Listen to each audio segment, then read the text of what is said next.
Okay.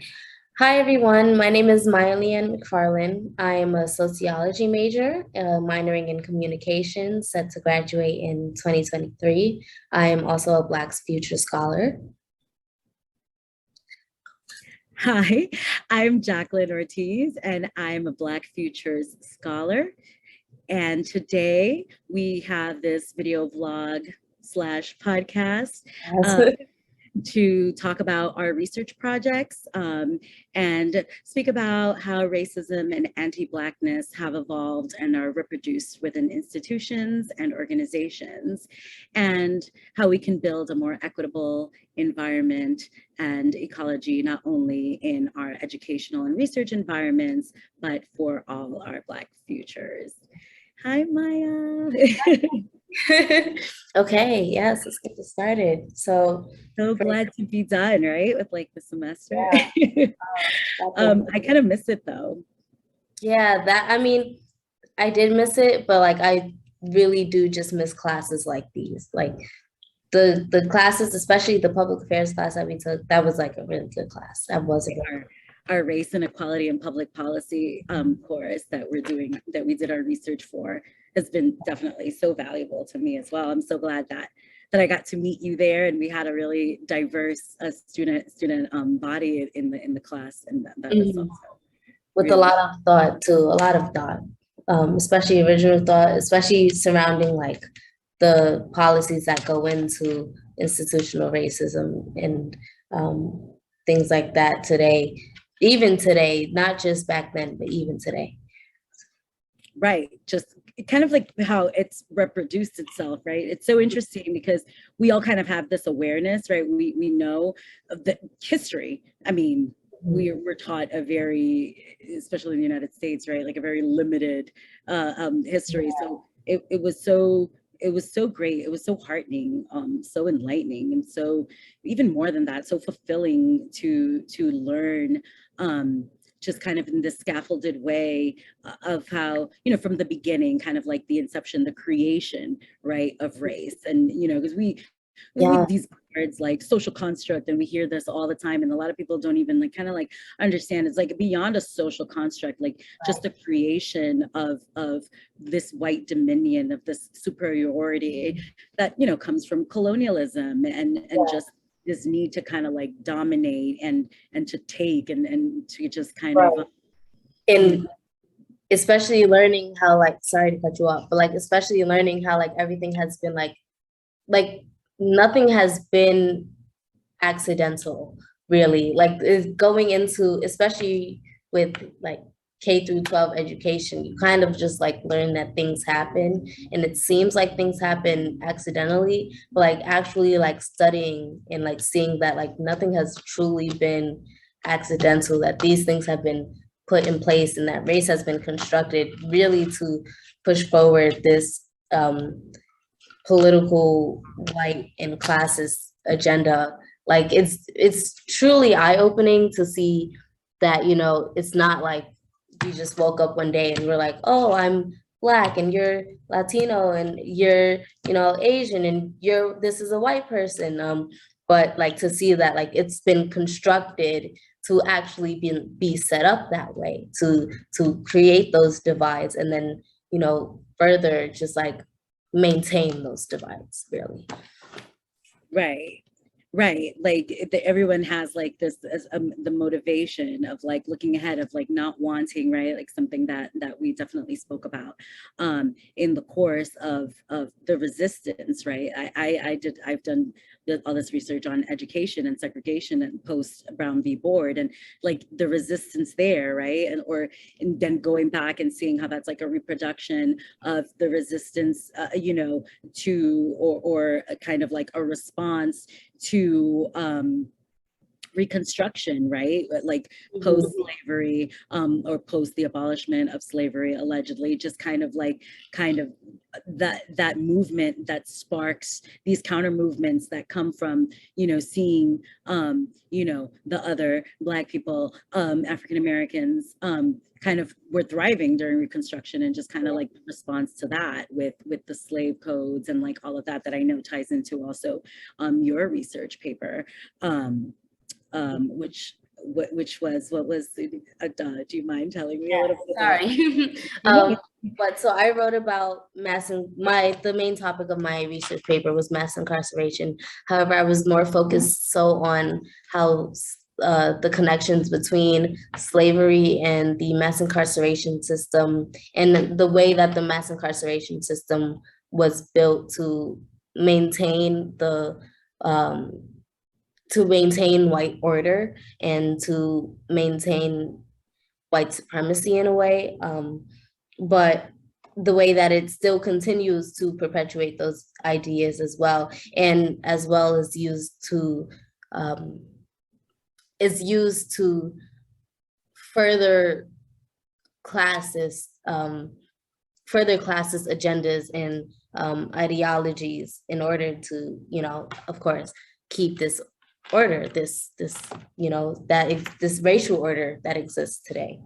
Right. There's like a system, right, built completely around it, like with the prison industrial complex, where there's like all this monetization of labor, and of not even the labor of be it that there's a lot of private prison institutions that work for or are part of these private corporations, major private corporations in America, that you'd be surprised the products that are produced.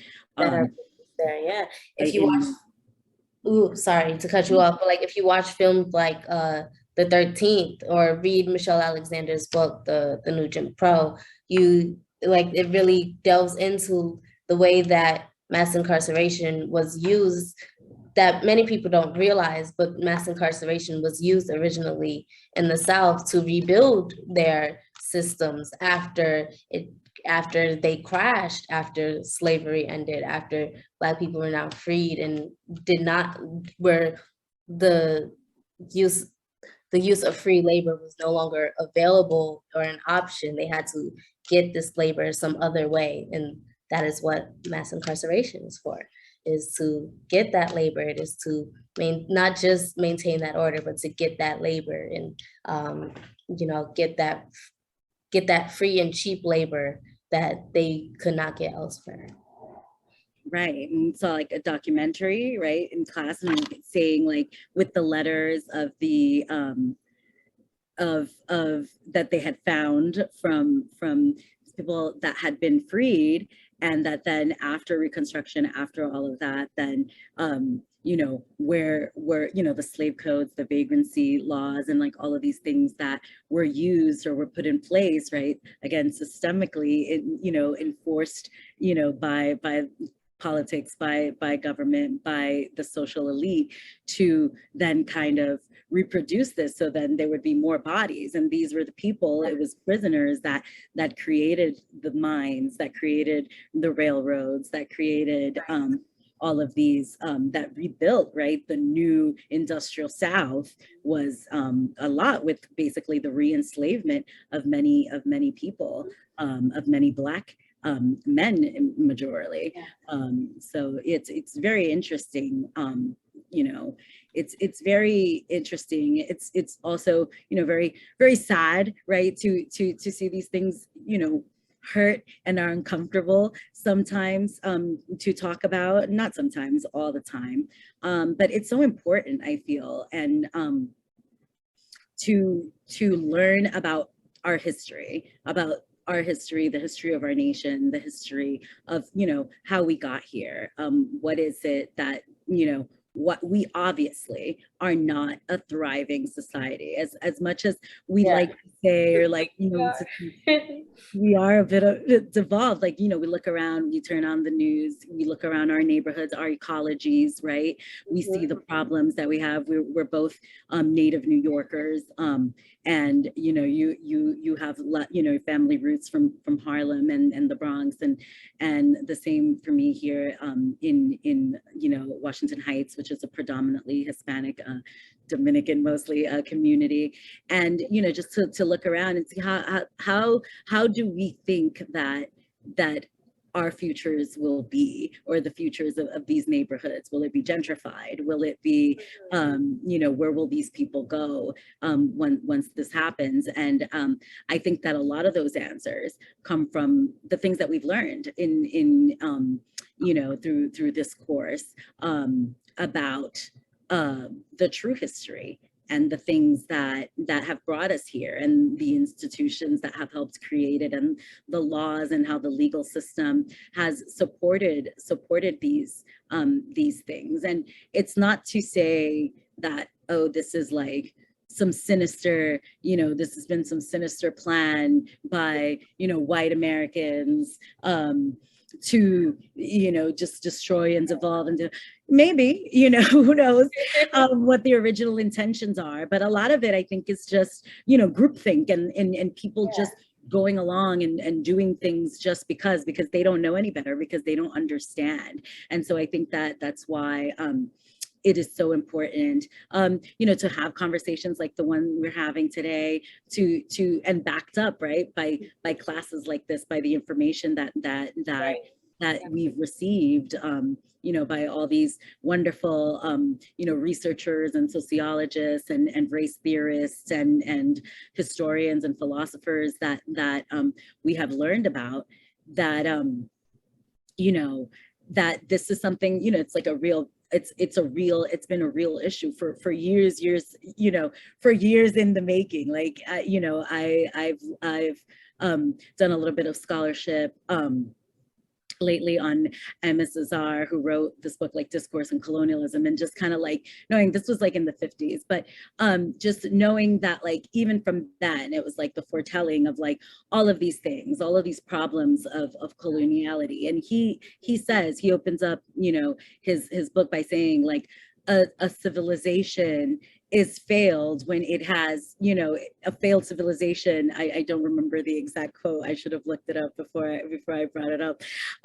But, you know, he in essence is talking about, you know, how, and he was talking about, he was referring to Europe at that point, being like a failed civilization because it has failed to control the problem that it has created.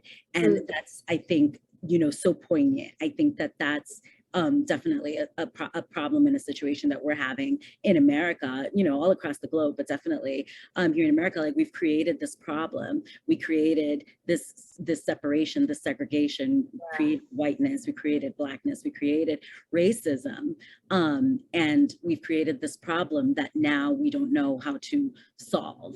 And just to add on to that, I think one of the interesting things is that it's not only that we have created this problem, but now instead of really trying to solve the problem, we're trying to hide the problem. We're not trying to necessarily, you know, talk about it and bring it to light, because in order to, you know, go forward with this, we have to address the things of the past. We have to address slavery. We have to address Jim Crow. We have to address colonialism, even go that far back, and as well as American imperialism. Like, America has to address its wrongdoings if it wants to become a better country. And I think one of the things is that it, not only just America, but like white America refuses somewhat in a way to actually go forward and, like, you know, claim like, yes, this did happen, yes, this, to accept its wrongdoings, because that would mean that it then has to fix it. And I think one of the issues is that it's being placed on Black and brown communities and communities of colors to fix the issue of racism and to, you know, integrate themselves into these spaces, when, you know, it's not us keeping ourselves out. It's not us keeping ourselves, you know, below poverty lines and you know, in lesser in equal institutions, because of course, like, who wants that, you know? But it's not us that is the issue. It is us. We are the issue, but we are the subject of the issue, but we are not the cause of the issue. Right. And yeah, at this point, it's so funny because Well, it's not funny, but it's interesting. It is the absurdity of it, right? Like in my research, one of my texts, one of my books that I was Derek Bell's Faces at the Bottom of the Well, and I think it was interesting his approach. He's a legal scholar, and worked with a lot with Kimberly Crenshaw, and actually with Michelle Alexander, who you mentioned for the new Jim Crow, which was the book that you focused a lot of your research from. They and they're in big part, creators of critical race theory, which I talk about in my research on education and segregation. And it's this thing, Derek Bell said this a lot too, not necessarily in the book, just from my research on him, things. It's like this kind of like aversion to the truth, like you were saying, that is had, even by all, right? Like there's plenty of people in communities of color that also like are very like truth aversive. They kind of like are like, if you don't know about it, you can't feel it. It's very like 1984, like ignorance is bliss. I rather not know the details. Like nobody wants to know what goes into making the sausage, right? Like nobody wants to know how a hot dog is made. Right? Like they just want to throw it on the grill and like put some ketchup on it and not worry about that. And that's all fun and games. Like we all do that at times, but it's come to a point where that is no longer enough.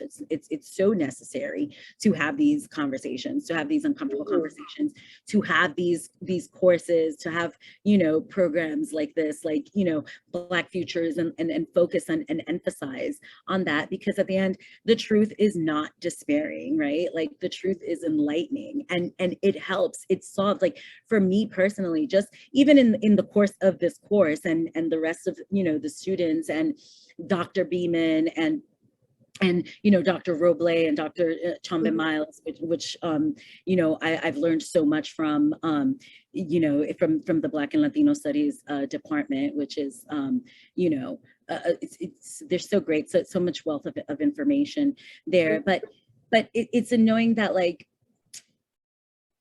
what is, right, like the question is like, what is the cause of all this, like this sense of like subordination, of like wanting to have like control and dominion? And it does come, right, we're all like the products of coloniality and colonialism in the African diaspora. And these were all things that were forged upon like with force, like for dominion, for control. And it's that same thing that kind of continues to reproduce itself. Like race and racism, whiteness and Blackness were kind of like consequential.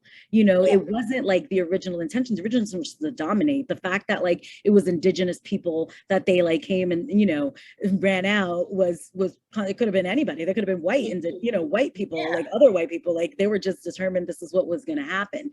It wasn't about color at the time, and it was just kind of like the happenstance of like somebody had an idea and like to be like, hey, why don't we do this?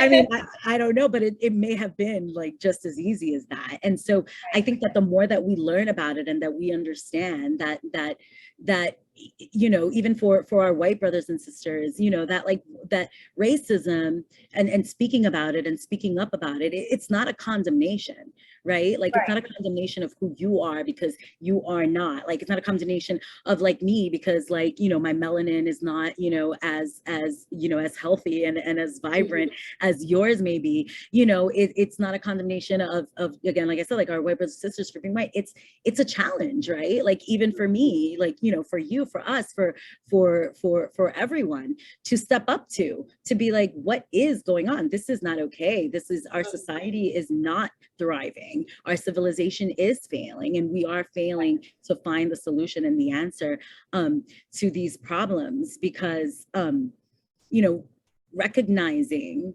that racism exists and that it is very real and that it's very permanent. Like race was a creation or a social construct, whatever you want to call it, but racism is very real and very true. It's very true for you, for me, for whoever, whatever color they are. Like it's something that they have to reckon with, like right, every day, even if it is in a positive way, right? Even if you are white and privileged, even if you have white fragility, it's something that you're like, oh, I hope my other friend doesn't like bring this up today, or, you know, this happened, or some event happened, or, you know, some other atrocious, blatantly racist thing happened, you know, they have to feel it too, you know, I'm sure, you know, Right. so it's like, in it, it's just recognizing too that like they are also like our white family, our white brothers and sisters, our, you know, white Americans, you know, white all over the globe, they too have been victimized by the system of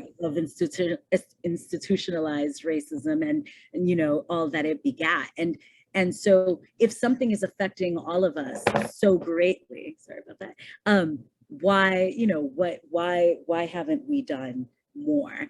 And why don't we have more of these conversations? So I'm so happy that we're having this conversation. Right.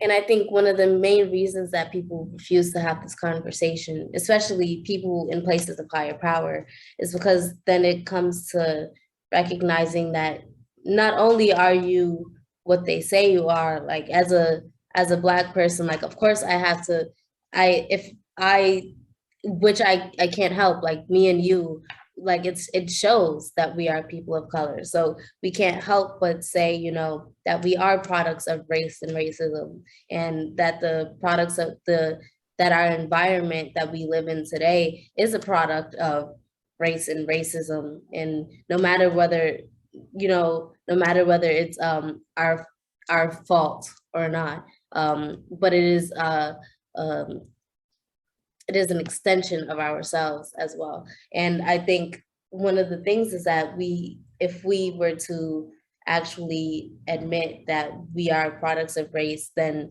not just for people of color, but for white people as well, then we have to admit to our wrongdoings. We have to admit to that we, as a person of whether you are rich or poor as well, this applies as well. Whether you are rich or poor, you have to admit that you have benefited or are a victim of a system that has been created, in a system that is not just a system of race, but it's a system, but it bleeds into, you know, education, it bleeds into our criminal justice system, it bleeds into our politics, you know, it is our politics, you know, it bleeds into, you know, our healthcare system as well. Like it bleeds into all these different aspects of our lives. And we would really have to take a step back and analyze everything that we do if we really wanted to take it there.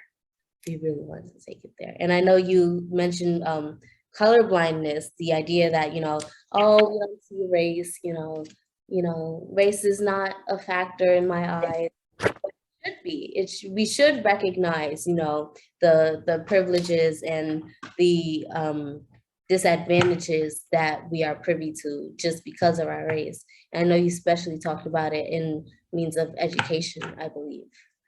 So right. Yeah. So I definitely spoke a lot about colorblind racism, which is a term that Eduardo Bonilla Silva, who has been part of our Black Futures project here as a guest speaker, and we also learned a lot about in our course, you know, in saying, you know, because colorblind ideology is this belief, you know, that I feel has been so damaging to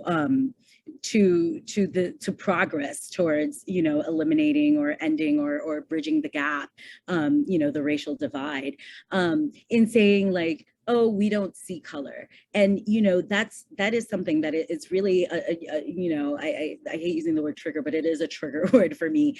yeah.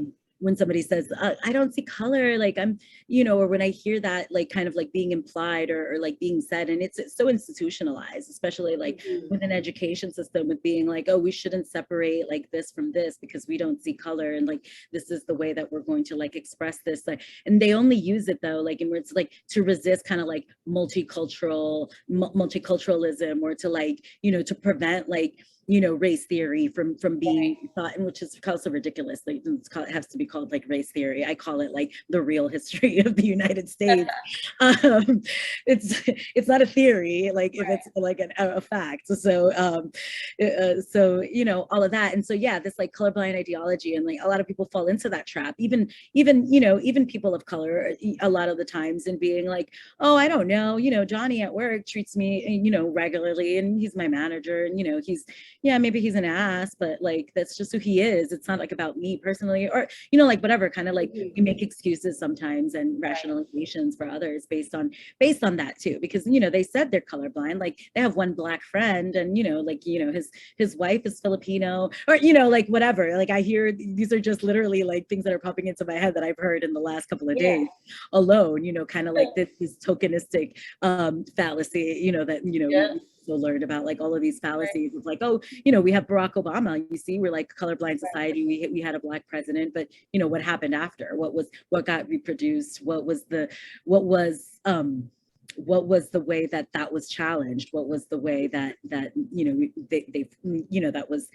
was subverted, that was countermeasured, just like after the civil rights era. And that's something that you speak a lot, right, about like the war on drugs and the war on crime, and things that got introduced post civil rights movement. And it's kind of like something that also Noel Cazenave, who's somebody else that another scholar, a sociologist, who also introduced this idea of like how these words, these languages have been coded, our linguistics have been kind of like coded in a specific way that we have, kind of like adopted, that kind of like navigate our system, and especially in education system, right? Because it's made it into all our textbooks, and it's all to kind of like justify or explain why certain things are this way. And like if we code them, and now we make it the war on drugs and the war on crime, like who's going to say that this is like a racial thing, or whatever. But it's with the wink and nod, like we know what was targeted, we know the history, we have it. You did a deep dive into that. What do you think in terms of that? What do you have to share on how those things have continued to reproduce? But it was no longer acceptable for white people to explicitly express their racism. So a political tactic, which is one of the ways that, which is like goes hand in hand with the criminal justice system, and the political system goes hand in hand to, after this, to really create the boom in mass incarceration. But the use of dog whistle politics to, instead of explicitly say they are criminals because they are Black, you have to say they are criminals because they use drugs, and they use drugs, only this type of people use drugs, only Black people use drugs, only people in poverty use drugs. So that is now the way that we view, not only that is now the way that we view Blackness, and it is a way to create anti-Blackness and to criminalize Black people and brown people in inner cities and impoverished communities, so that just to justify sending them straight to jail, just to justify the mass incarceration and police brutality and things like that. So yeah, and I think dog whistle, like the interesting thing about it is that it's still used today, with, especially addressing Black in inner city culture. Like, criminals are people who wear do-rags and, sag their pants, and they all wear Jordans, and they all sit on the corner somewhere, things like that. That's the new ideas of what criminality is. But it's not just criminality, it's Blackness. It's just a form of anti-Blackness, really. Right. in many ways too, like I feel that they're like within those like cultures, subcultures, like there's been like counter movements, right, and like communities of color where like you see them wear, like the white tees in New York, right, like became like super popular, like because that's like the way that like that's what part of the kind of like prison Rikers garb like was like white tees and like jeans or whatever they were given. And we see that also, like we saw in California too, like a lot of like that like plaid like button kind of like thing also comes from like, so you see like these kind of like countercultures that come as almost like a form of like resistance. And a lot of people kind of have like misconception, I feel like don't understand, like it's like, oh, you see they're proud of like prison times. And I've fallen into that bias sometimes of saying like, why would you want to what would you want to like kind of like reproduce like what like your experience? But it's like it's see me, right? It's the same with kind of like mixing it with like colorblind. Don't just like marginalize me and like discard me as like a member of society that's no longer of use, right? Like for a while, like couldn't vote, like there was a lot of things of like reintroduction into society, right, that were not available. But it's like, see me, see what's happened to me. This is my story, and this is like, there's so much power I think in that. Once I started to like understand, the more that I kind of like have done research on race theory and like all of these things, like it's very heartening, to see like this embracing, even sometimes if it's done subconsciously, right? Of like, see me, yes, like I'm a product now of like the prison system, like I'm a product of racism, I'm a product of slavery, I'm a product of colonialism, like this is me, like see me, don't ignore me, like yes, this is what I'm gonna wear, this is what I was wearing, this is my community, this is my culture. Now it's like a counterculture, and it's almost like it's this form of resistance. And I think that once I started to understand it, it was so much, I saw it so much differently now. I like, it's no longer kind of like a big thing. It used to be, bigger before, but when I see it now, there's kind of like a twinkle like of hope, like, and it's weird to say that, right? Like, oh, you're glorifying like somebody that like went to jail. Yeah. I don't see it like that at all. It's this kind of thing, like, yeah, like, embrace your culture. This is part of your life. This is part of who you are, and you're still here. See me. I survived this and I'm here, and now I'm going to like wear it, represent it outside, no matter how much you keep trying to like oppress me. And I think that's such a beautiful thing. It's such a great strength that I find within our communities that I'm so proud of. Not necessarily exclusively the inmate community, right, or the previously incarcerated, but I'm just saying that is like a form of resistance, not to glorify imprisonment, right? It's not pretty, but it's surviving that. Like, how many times we're all here because we're standing on the shoulders of our ancestors, drinking freely from the wells of freedom that we did not dig. That's something very powerful. I worked with Cory Booker, and he would say that, and that is also like such a beautiful message, because there are so many before us and here within us, amongst us now, that have worked so hard to continue fighting for freedom, for liberty. And we've come a long way, but it shouldn't be this like struggle of fight, but this is it. We're all part of this like same reality, and we're here and we're doing it, and we're here documenting and talking about it. We're doing research about it. You're here providing so much wonderful insight with your perspective and your research, and that's so great. What do you think was like the most important, or maybe like the most impactful moment for you, whether throughout the course or as you were doing your research? What kind of things surprised you, that what kind of, maybe like facts or data or something that you learned that was surprising to you, and what was not like surprising to you at all, that like surprises most people, but you're like, we know that, I live it, whatever. There were a few things that like were super surprising. Well, okay, I'll start with what didn't surprise me. So one thing that didn't surprise me, but like definitely impacted very bigly, that had like a large impact, was when we watched When They See Us. So now I had watched that when it first came out, of course. I watched it, and like we talked about this before, but like just to reiterate, like I had not seen it when it first came out. And what was that, like 2019, 2020? Yeah, like 2019, 2018 maybe. Yeah, 2019. Right. Yeah.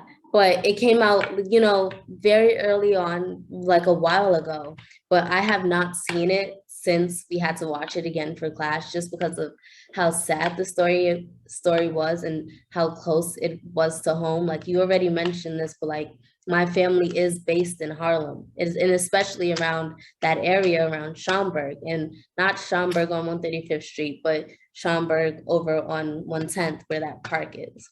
And my father told me the story. Like, of course, I talked to him about it after I had seen it. We had a whole conversation about it, and we especially talked about Corey.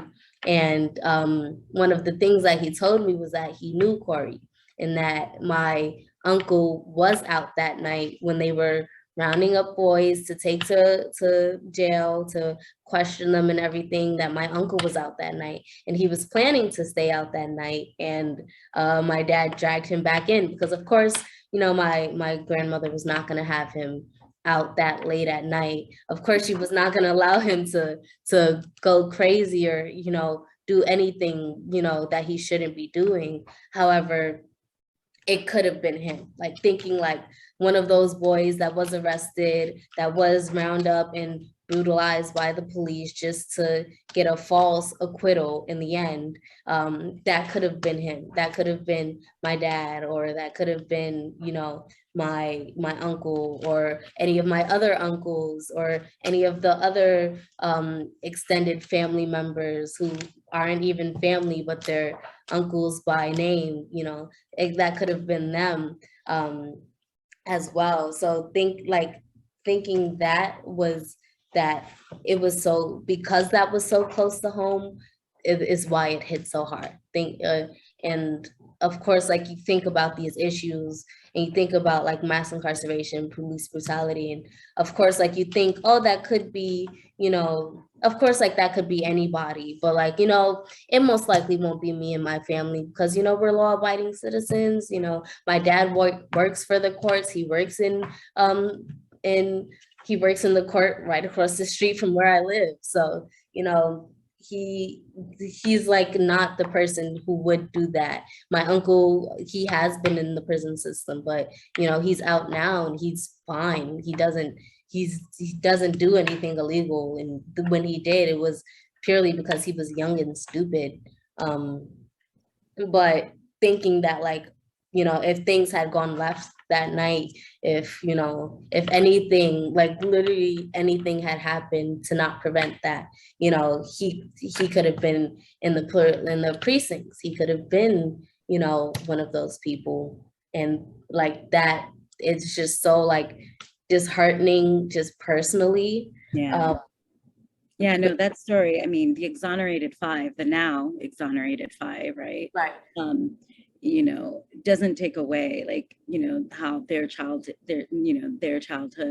was Right. stolen, and just how it's such a perfect example of the system, right? And like how the system fails are men of color, or just people of color in general, but in that specific case with these situations, there were so many improprieties and people that just didn't want to look bad, like for such a petty reason to throw away 5 young children's lives.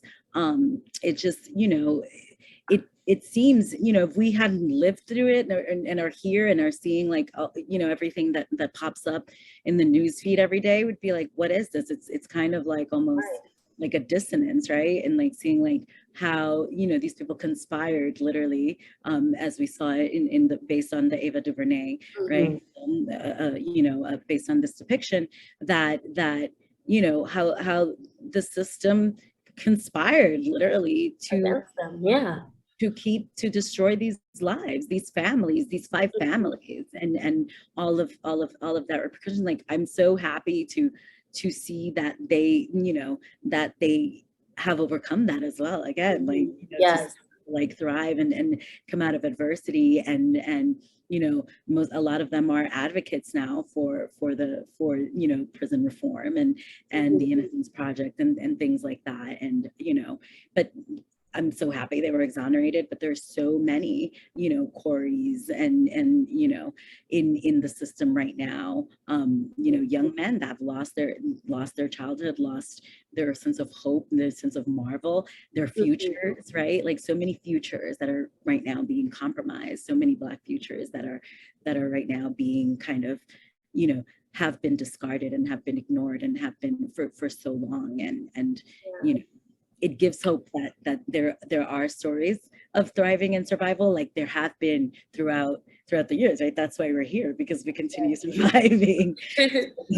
So I'm always happy to discuss those things and push them forward. But it is so important to learn the history and what has happened, and to document that, and to create an archive for that as well, because that's part of the resistance, right? Of like being like, and we overcame that, and like, check that off. But every time there's a victory, it's Pyrrhic, right? Like there's so many losses that come, from some victories, but it's important to learn and celebrate then the victories. So that's cool. Thank you for sharing that, because I know it's personal, to you for different reasons. But it's always, I'm really glad you shared that.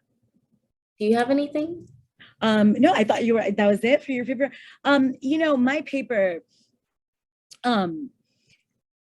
when I was writing my paper, I ended up having kind of like a little bit of a moment. I had a lot of information. I really kind of did a deep dive. I was doing a lot of work on like, just histories of segregation. And I really wanted to kind of like see kind of like effects and how it is now, right? We live in New York City, which has the most segregated school district, right?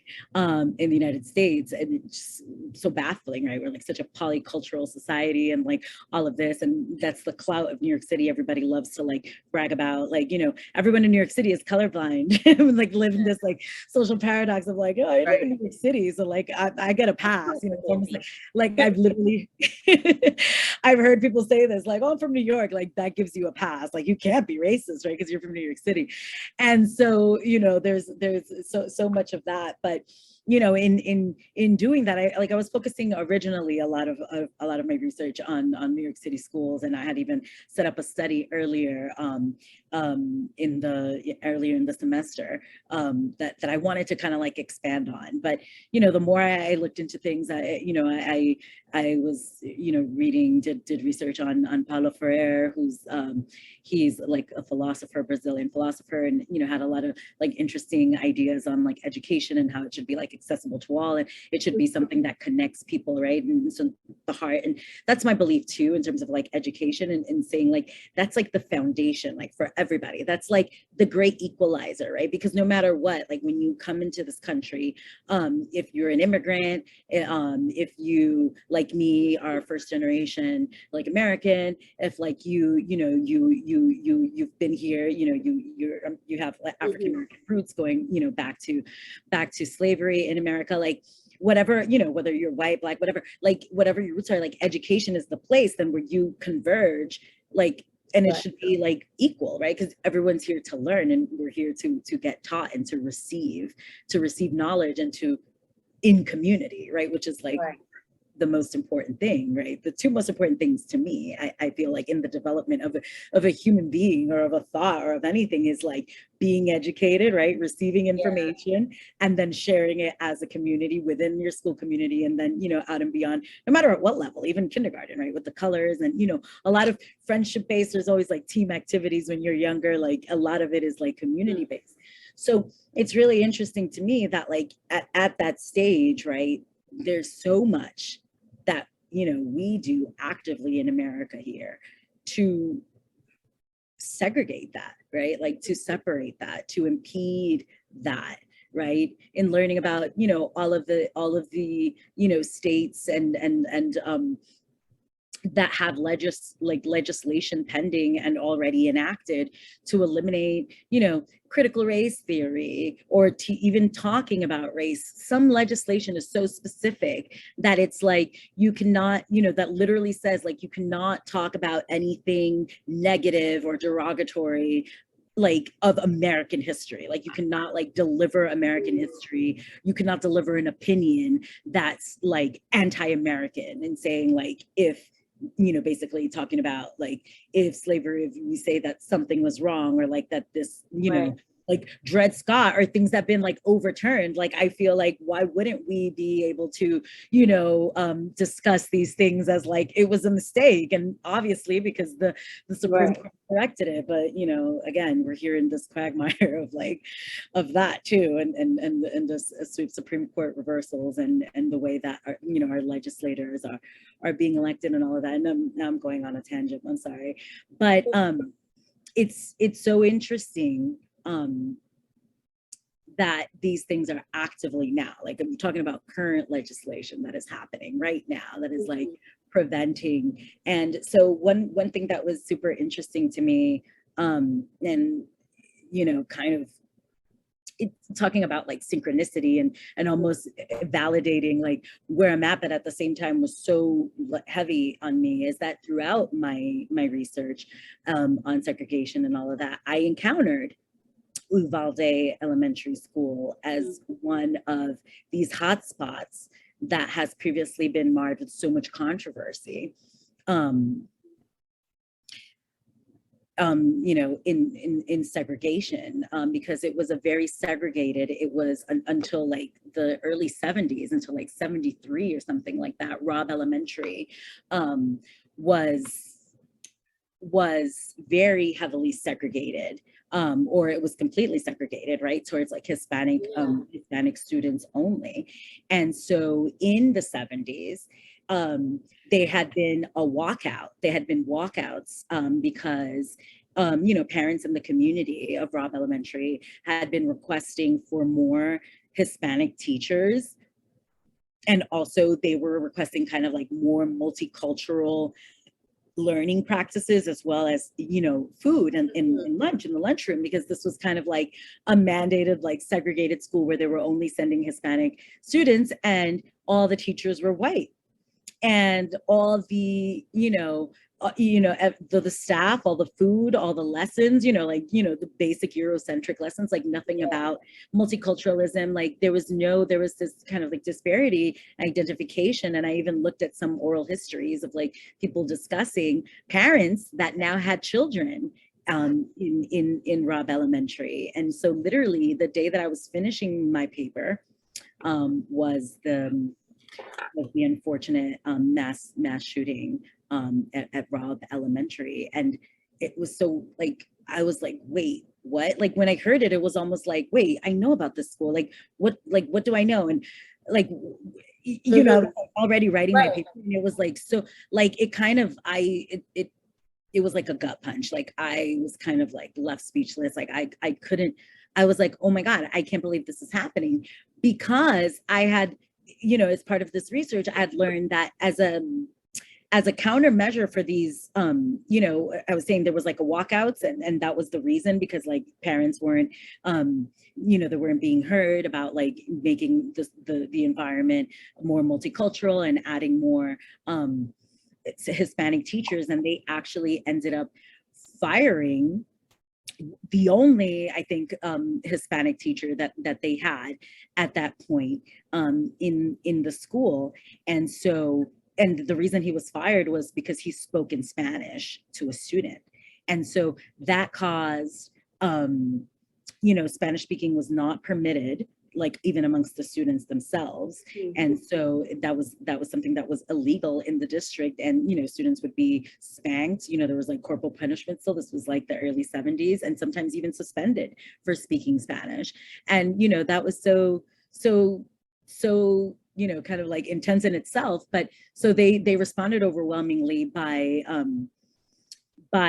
protesting. And so they planned a walkout, and all of these things, and these trees, these almond trees, or pecan trees rather, that we now have unfortunately been looking at for like the last couple of weeks, that surround the school. They were planted by these parents at this time, like during this, as part of like trying to make it like more homey, more all of this.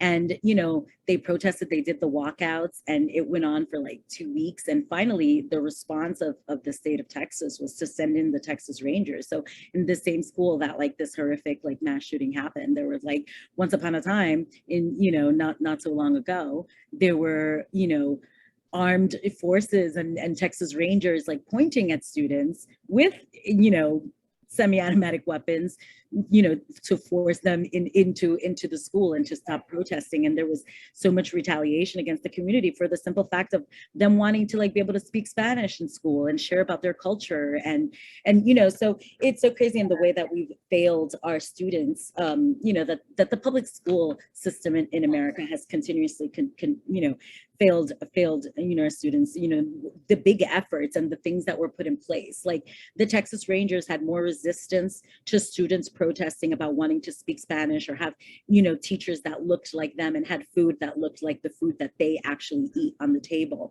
They did more to enforce that, or not to enforce it, right? Like to force them to stop trying to enforce that than they did to save those lives on, a couple of weeks ago. Yeah.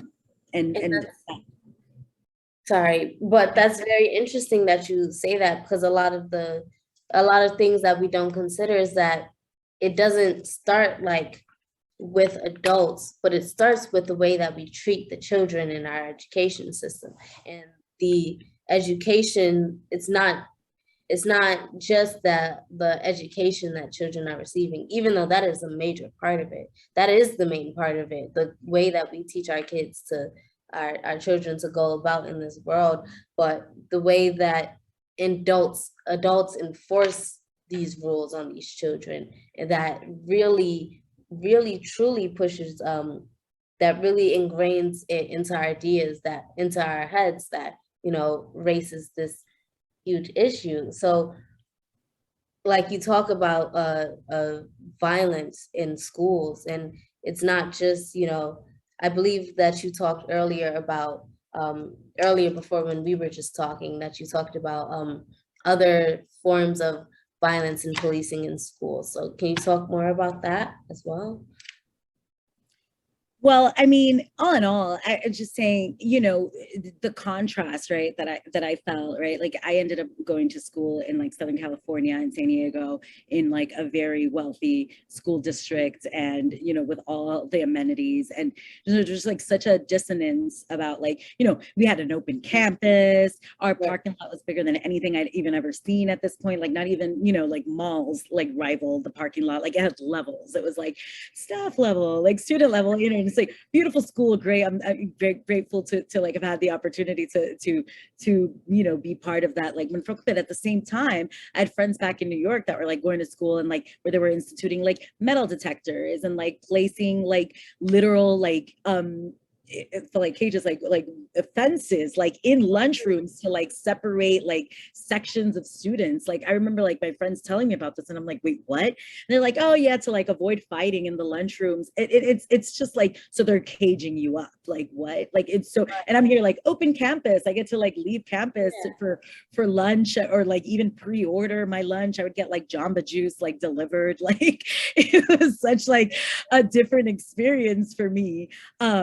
Because of the difference in community, and for a while you could even think like maybe it's California versus New York, but it's not. Not all schools in California are like that. Then I later learned when a friend who happened to be also Hispanic, Mexican American student, got pregnant, and they quickly made her move from our school to an alternative school, because they did not want to like represent that as an image. They said that it was like better for her because she would learn about like childcare and like other things, and like the schedule wasn't as rigorous, and like all these excuses to make it look like it was like for her benefit, when her benefit would have been like continuing an education at like the best possible school for her, which was where we were at Torrey Pines, not like the alternative school that they then send her to, which was, full of other, single or, pregnant and teens, or, others that like addictions, the alternative schools where they kind of like wanted so they could keep their ratings, because at that time we're a blue ribbon school,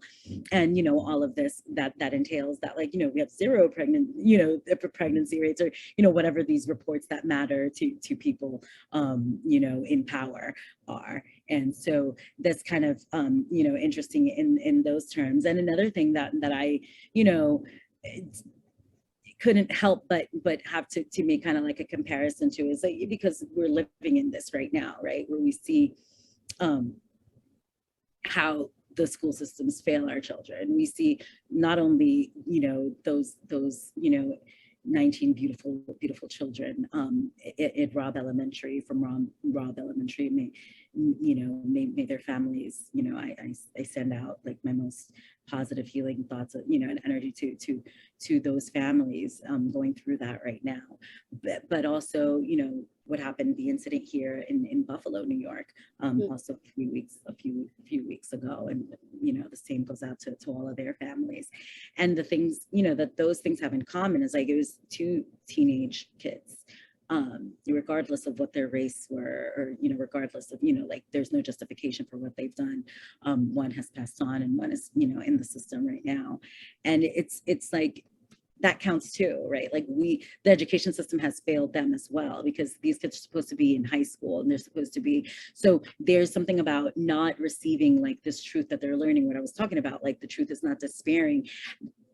If there, I wonder, right, there's no way to like predict, what, or to determine like where somebody changes, or if someone can be reached, right, or if the proper information. But I feel that for our futures, right, for Black futures, what really matters is like learning and understanding like history and why these things are. Like I've said before, racism is not a condemnation, right? It's a challenge, and kind of like recognizing that they're victims too, because both these young men were victims also of this system of inequality, regardless of their original ethnicity or racial profile, racial background, whatever. For this white young man, and from the shooting in Buffalo, it comes from this legacy, right, of like colonialism and this thing, this toxic masculinity that I also feel that like all men have to kind of like deal with, or kind of like grapple with. But like especially like for Black men, you spoke a lot about that in the incarcerations. For white men, I feel like also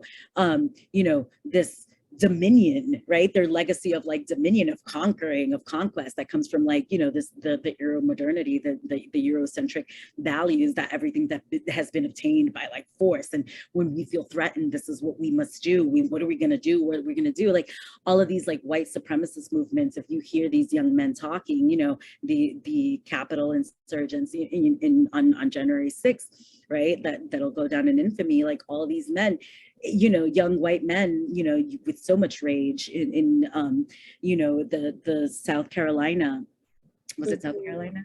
In Virginia, like all of these, Charlottesville, right? Like all of these things that have been happening. And you hear like all this rage, and like, where does that come from, right? Like these kids are 18, 19, like they should still be in high school, or just come out, like fresh out, like, and it's just this failure of like keeping the secret, right? Like keeping this bad secret, like this original sin of like, oh, we can't talk about this, uncomfortable conversations. I think that I have to believe that if we can move forward and like have these conversations in high school and middle school, not even have the conversations about like history of race or violence or anything like that, but just unite, like speak about like multiculturalism, and like say like polyculturalism, whatever you want to call it, like how celebrate our sameness, right? Like how we are all connected, how we are all products of this, how we all have not been served well by like the whitewashing, the hiding, the color blinding of our history,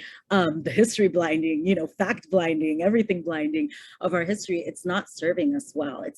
It hasn't served me well. It's not serving my son well, that I have to take like this extra time to make sure that he knows like what the truth is. And it definitely has not served all these victims of mass shootings by these, young men, regardless of their racial background. I think that they've all been victims of the same things that we all are, because we are all part of the same reality, and everything affects everyone. Maybe not the same, maybe disproportionately, maybe disbalanced, but there are effects, severe effects, that are going to continue to be reproduced and created as long as these institutions are institutions, as long as we continue to reproduce and recreate these scenarios.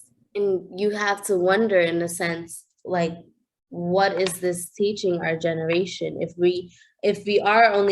critical race theory isn't a thing, I mean, even if it's not like critical race theory as it is, but just learning like an actual accurate depiction of American history in our schools, but instead we depict this whitewashed, as you said, this whitewashed version of white men who successfully, successfully helped bring about the America we know today, which is, we all learn America is the great country, which it is. I wouldn't live anywhere else, but if we learn these things, such as that center around whiteness and white men and the things that they have done in the past, you have to learn what students learn today. It's not only affecting, just white people and thinking that they are now diminutive or, more supreme than other races, but, also as well as people of color, students of color who do not get that representation, who do not see themselves in the positions of presidents and generals and people of true import today, people in politics, people who, just all sorts of different types of positions of power. We do not see that. We see people of color being taken over and white people taking. And we see people of color, suffering and white people thriving, things like that. And that view that it creates in children of color, especially as children of color come to sort of resent schools in a way as well, or suffer in silence in these schools as well. I think, education is very interesting, especially, I think it can also be used as a way to police people of color or create systems for people of color. So right, and like tracking and like all of those methods, for sure. And so, the important thing is, just in ending, kind of like wrapping things up a little bit, is in saying that,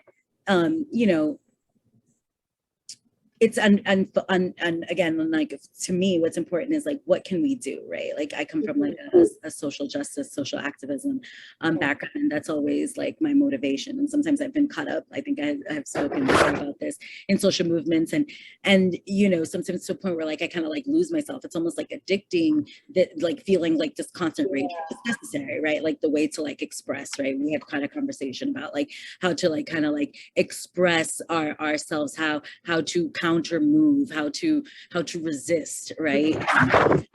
This and I think that's what it is. Like, at the end of the day, I think like the only way that we can resist this, right? Like, it's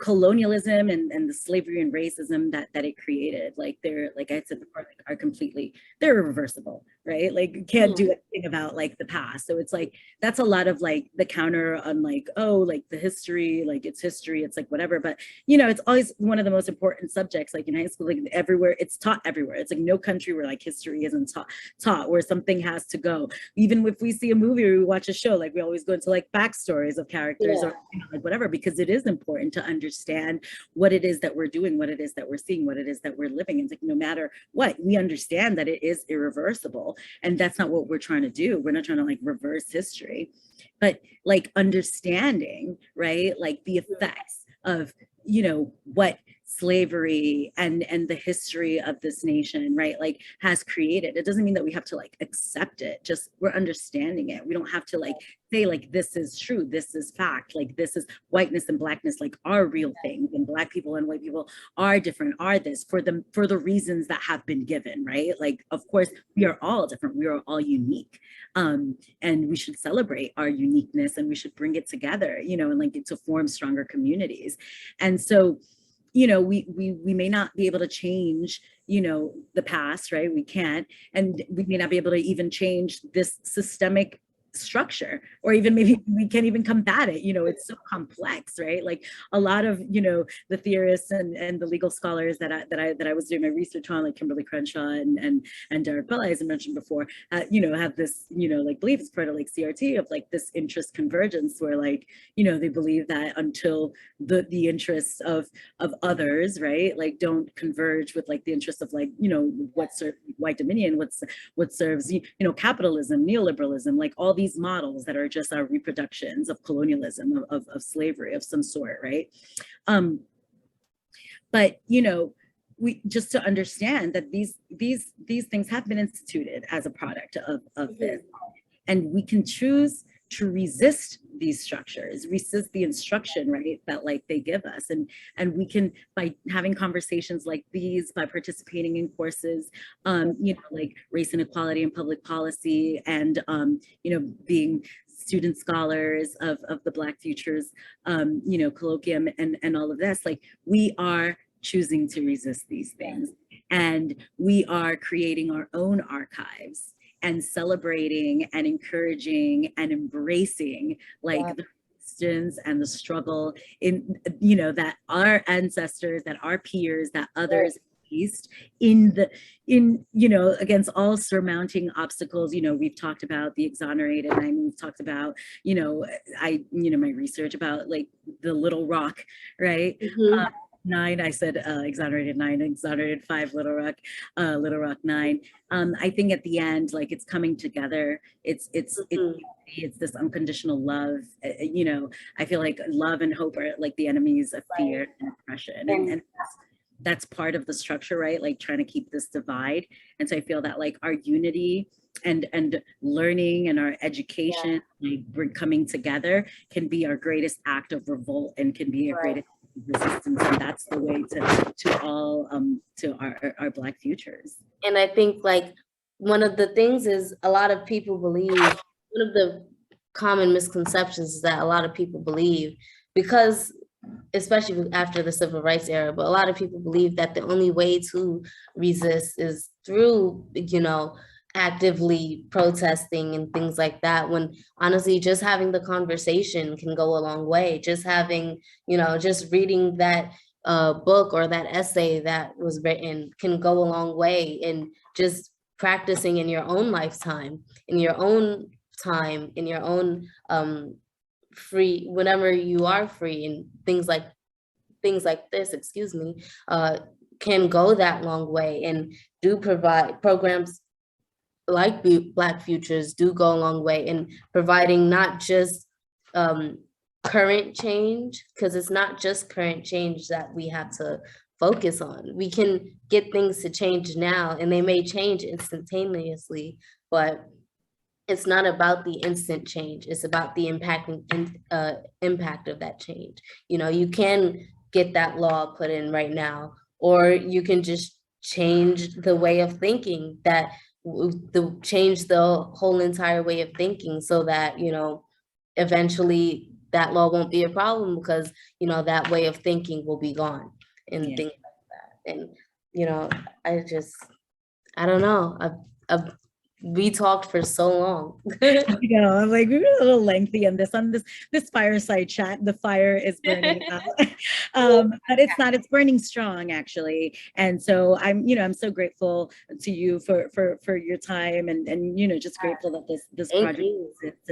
And one thing that I also wanted to just say, also in the end, is I wanted to make sure that I say this about Black Futures and what it means to me. And when I speak of Black Futures, I think it's important for me to say that what that means, because of our programming, right? Like, as soon as I say Black, and people are like, oh, African American, what is she talking about? She's obviously American, maybe she is, like there's so many of these, so just kind of like the production of that. I mean, I know African Americans that are like freckled face and like blue eyed, and like all of that. So that's interesting, but it's kind of removing ourselves for that. I think that even this, like calling this project, I mean, I'm not exactly sure of like the etymology of it, but like to me, this is what it means. It's almost like that in itself is like a form of resistance, right? Because it's this how I see it. It's the structure of the other, right? Like that was created from white dominion, so that we're the other, Black futures and what they've tried to thwart, right? This createness of whiteness, the antithesis is Blackness, and, you go and we don't, or, whatever that means. So I think that when we do come together and come under like an umbrella, and like I said, like my Asian American brothers and sisters, my white brothers and sisters, like, I feel like anybody that feels like oppressed, that wants to like join in and be part of Black futures, because Black futures are all our futures, right? Like, that we share this reality, like I said before, that we live in, and we're all products of this invention of race, right? And this creation of racism, and this dominion. So Black futures is all our futures, yes, but the acknowledgement that all of our histories are unique and different and have brought us here, and they are valuable. And although they've been othered, by the structure, by the institutions of dominion and power, we here today, and I hope anyone listening is committed to contributing to the archive by sharing our stories here, by sharing our experiences in doing research towards inequality, and continue to strive towards a more perfect union. Yeah. Because I am a proud American, and I am happy to be here, and I'm happy to continue contributing to that creation of a more perfect union, and continue learning. And when we learn, and then we can teach, and then we share what we learn to others, and it opens up awareness, and it restores balance, and it empowers us all. So I'm just so grateful. And, with that, if you have any final thoughts, I think I've said it up. I mean, yeah, I don't know how to come after that, but, no, just Black futures for me is just, as a Black woman in America, in New York, at Baruch, of course, I see representation of myself. However,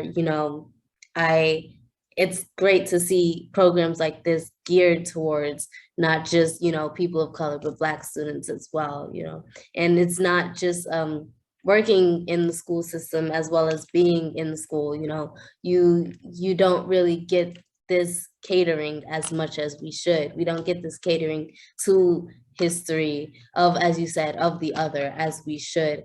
And, just seeing it is like, it's, as we said earlier,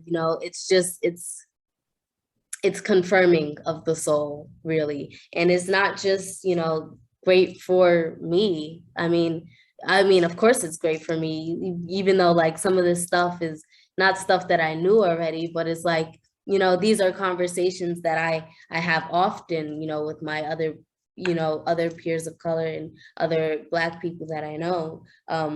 But it's confirming to know that we're not crazy, that these institutions are in place, and that this research is being done, and that it is existing, not just for me, but for people to come. And I know my generation will take it and run with it. Hopefully the generation after will take it and run with it, and hopefully it will continue. I would love to see more of this research going on.